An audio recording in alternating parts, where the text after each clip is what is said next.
जय श्री राम भक्तों, जय श्री हनुमान जी महाराज की। कैसे हैं आप सब। मैं आशा करती हूँ कि आप सब स्वस्थ होंगे, मस्त होंगे, प्रभु की भक्ति करते होंगे और श्री हनुमान जी महाराज का आशीर्वाद आप सभी भक्तों पर बना होगा। दोस्तों, होता क्या है, परेशानियाँ हम सभी के जीवन में बनी हुई हैं, है ना। किसी के घर में कोई बीमार है, या फिर किसी के बच्चों का मन पढ़ाई में नहीं लगता, किसी के घर में पैसों की तंगी है ना। और या फिर किसी का घर नहीं है। ऐसे तरह तरह की परेशानियां हम सभी के जीवन में है। किसी की शादी टाइम पे नहीं हो पा रही है ना। ऐसे कई तरह की परेशानियां हैं जो हम सभी के जीवन में लगी हुई हैं। लेकिन आपको इन परेशानियों से घबराना नहीं है। आपको अपने भगवान पे विश्वास रखना है। श्री हनुमान जी महाराज से प्रार्थना करनी है। हनुमान जी महाराज सभी कष्टों को दूर करने वाले हैं, क्योंकि हमारे हनुमान जी महाराज संकट मोचन है। सभी संकट को हरने वाले, सभी कष्टों को दूर करने वाले हमारे श्री हनुमान जी महाराज हैं।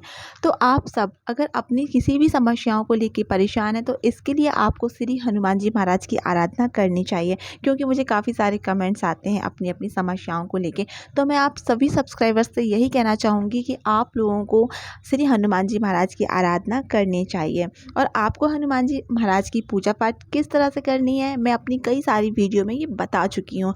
श्री हनुमान जी महाराज को प्रसन्न करना कोई बड़ी बात नहीं है, कोई बहुत बड़ा काम नहीं है, क्योंकि हमारे हनुमान जी महाराज तो सिर्फ राम नाम से ही प्रसन्न हो जाते हैं। इसके लिए आपको करना क्या है, देखिए, आप लोगों को ना राम नाम भजना चाहिए, राम राम का जाप करना चाहिए। अब देखिए, जैसा कि मैं अपनी कई सारी वीडियो में पहले बता चुकी हूँ कि भगवान का नाम जाप करने के लिए आपको आसन लगा के नहीं बैठना है। ठीक है, कि आपको भगवान के सामने आसन लगा के बैठना है तभी आप भज सकते हैं, ऐसा बिल्कुल भी नहीं है। आप चलते फिरते उठते बैठते मन में भगवान का नाम लेते रहिए। ठीक है, देखिए, किसी की बुराई कर रहे हैं या फिर दिमाग में कुछ चल रहा है, इससे बेहतर है ना कि हम भगवान का नाम लें, है ना। उससे क्या होगा कि हमारे जो भी कष्ट हैं आने वाले या फिर जो हैं अभी, भगवान उन सारे कष्टों को हर लेंगे। देखिए, आप सभी वक्त जानते हैं कि मंगलवार का दिन श्री हनुमान जी महाराज को समर्पित है, और इस दिन हनुमान जी से जुड़े उपाय करने से सभी तरह के कष्ट दूर हो जाते हैं। फिर चाहे भूत प्रेत का भय हो, साहस की कमी हो, बौद्धिक क्षमता, शत्रुओं का भय, शारीरिक पीड़ा, या फिर शादी ब्याह में आ रही परेशानी, तरह तरह की परेशानियां हैं, जो भी समस्या है ना, हनुमान जी महाराज उसे दूर करेंगे। ठीक है, देखिए, होता क्या है कि हम भले आज भगवान का नाम जाप कर रहे हैं, लेकिन हमारे जीवन में समस्या है। तो देखिए, होता क्या है, हमारे जो किसी जन्म के कर्म हैं, बुरे कर्म, उनका हो सकता है कि आज हमें वो परिणाम मिल रहा है। किसी व्यक्ति को अपने द्वारा किए गए कुकर्मों की सजा मिल रही है, तो उसके लिए आपको संकल्प लेना चाहिए, भगवान से प्रार्थना करनी चाहिए, क्षमा मांगनी चाहिए कि भगवान, श्री हनुमान जी महाराज से आप यही कहें कि भगवान, आगे से हमारे द्वारा कोई भी गलत कुकर्म नहीं होगा, कोई भी हमसे गलत कार्य नहीं होने वाला। ठीक है, आप भगवान की 108 हनुमान चालीसा कर सकते हैं इसके लिए। ठीक है, आप सावन का महीना चल रहा है, बहुत ही पावन महीना है ये। सावन के महीने में आप अपने घर में अखंड रामायण करवा सकते हैं, सुंदरकांड करवा सकते हैं। ठीक है, अगर इतना नहीं करवा सकते तो आप खुद से ही सुंदरकांड का पाठ कर सकते हैं।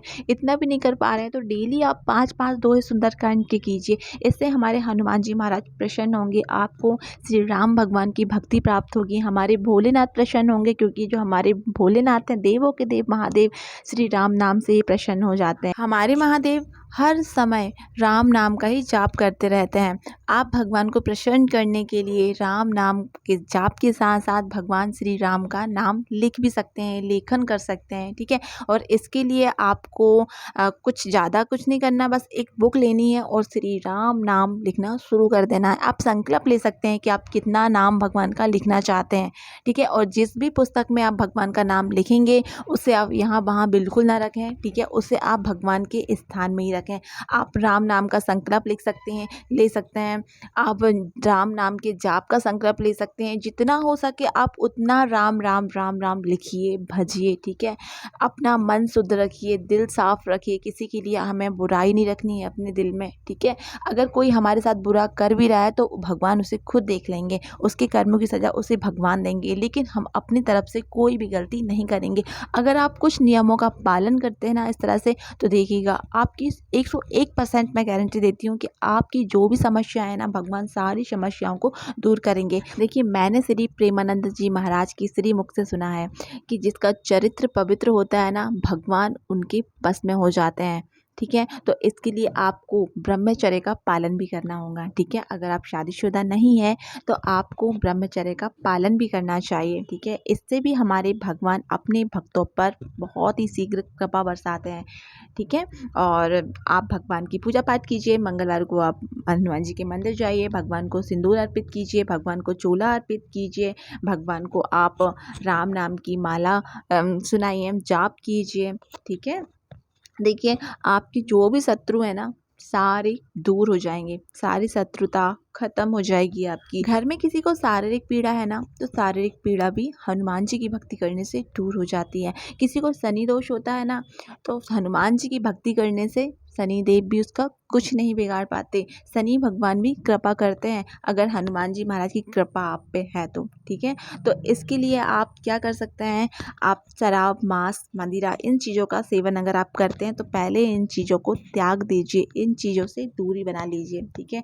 तभी आप हमारे हनुमान जी महाराज की कृपा पा सकते हैं। और आप हनुमान बाहु का पाठ कर सकते हैं, ठीक है। हनुमान बाहु कीजिए। घर में अगर किसी को बीमारी है तो एक पात्र में आप जल रखिए और हनुमान जी महाराज की प्रतिमा के सामने आप 21 या फिर 26 दिन का पाठ कर सकते हैं, ठीक है। और उस जल को ना, जो घर में बीमार है उसे पिला दीजिए, ठीक है। इससे हनुमान जी महाराज की कृपा होगी और समस्त पीड़ाओं से मुक्ति प्राप्त होगी। आप सभी को पता होगा कि जब तुलसीदास जी को शारीरिक पीड़ा हुई थी, इतनी ज़्यादा उनको शरीर में पीड़ा हो गई थी कि वो पीड़ा किसी बीमारी के रूप में हो गई थी और उन्होंने बहुत उसका इलाज किया, लेकिन उस चीज़ का इलाज नहीं हो पा रहा था, उन्हें कोई दवा नहीं मिल पा रही थी।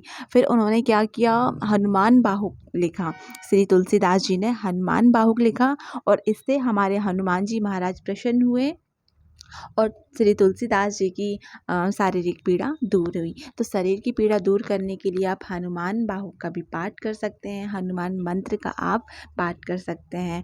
यदि आपको अंधेरे भूत प्रेत से डर लगता है या किसी प्रकार का आपको भय है तो आप ओम हम हनुमते नमः इसका सुबह रोज 108 बार जाप करें, ठीक है। धीरे धीरे आपका जो डर है ना वो दूर हो जाएगा, ठीक है। इस तरह से आप हनुमान जी महाराज को प्रसन्न कर सकते हैं। आप हनुमान जी के मंदिर जाइए, भगवान को गुड़ चने का भोग लगाइए, भगवान को चोला अर्पित कीजिए, सिंदूर अर्पित कीजिए। जब 5-6 मंगलवार हो जाएं तो आप एक नारियल हनुमान जी के महाराज में चढ़ाइए, ठीक है। उसे फोड़िए नहीं, सिर्फ रख के आ जाइए, इससे हमारे हनुमान जी महाराज प्रसन्न होते हैं। तो ये था मेरा आज का वीडियो। मैं फिर मिलूँगी आपको किसी दिन किसी और वीडियो में। तब तक आप सब अपना बहुत सारा ख्याल रखें। वीडियो अगर आपको मिल चुकी है तो कमेंट बॉक्स में जय श्री राम जरूर से लिखें। चैनल पे पहली बार आए हैं तो आपसे रिक्वेस्ट करूंगी कि चैनल को सब्सक्राइब कर लीजिए और जहाँ भी भगवान का सत्संग हो, भगवान का नाम हो, भजन हो, मंदिर में या फिर किसी के घर में भी, तो ज़रूर से जाएं और उस सत्संग का लाभ उठाएं, ठीक है। श्री हनुमान जी महाराज आप सभी पर अपनी कृपा बरसाएं, आप सभी पे अपना आशीर्वाद बना के रखें। आप सभी भक्तों को जय श्री राम, जय श्री हनुमान जी महाराज की। और आप सभी भक्तों से मैं एक रिक्वेस्ट करना चाहूँगी कि आप लोगों की जो भी समस्याएं हैं इसके लिए आप मुझे इंस्टाग्राम में डीएम कर सकते हैं। कुछ सब्सक्राइबर ऐसे हैं जो कि मुझे इंस्टाग्राम में डीएम कर देते हैं, जिनका मैं आंसर कर देती हूँ, क्योंकि मुझे यहाँ पे जल्दी से कमेंट शो नहीं होते, जब होते हैं तभी रिप्लाई कर पाती हूँ। तो आप चाहें तो आप मुझे इंस्टाग्राम में डीएम कर सकते हैं। चलिए, जय श्री राम।